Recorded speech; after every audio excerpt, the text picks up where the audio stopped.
Hey, I want to share about one charismatic leader who believed in something great. He had a noble dream that would impact millions, and he wasn't afraid to share it with everyone, even though some persecution came with it. At the same time, he touched, moved, and inspired others to also enroll in the same dream. This leader in turn led a movement that grew quickly. He led thousands into action towards this one dream. But it wasn't easy going for this leader and for this new movement, striving for something that was invisible at the time. They were met with some major challenges, some of it being major brutality. They were outnumbered, thousands within this movement, yet there were what seemed to be billions of haters. The very hate that even triggered a bombing of a church that killed 4 little girls.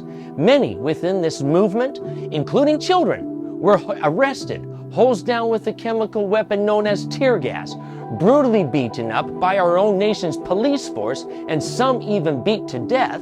So why? Why with this kind of brutality did this leader not put a stop to this movement? Why didn't he acknowledge that the pursuit of this dream meant destruction of innocent lives? But why didn't all those involved in this movement just walk away from it for the sake of their own lives? What was this dream that was worth losing lives over?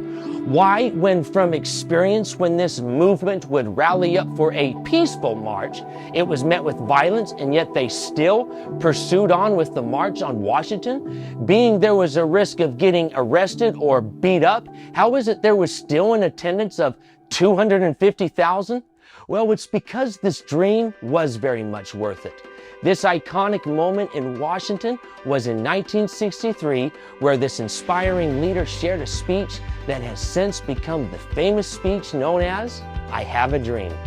Martin Luther King's speech really got the attention of America. Millions started to think about the civil rights movement. All the stress, heartache, fear, and disappointment that Martin and all the activists of this movement had to face finally began to bear some good fruit.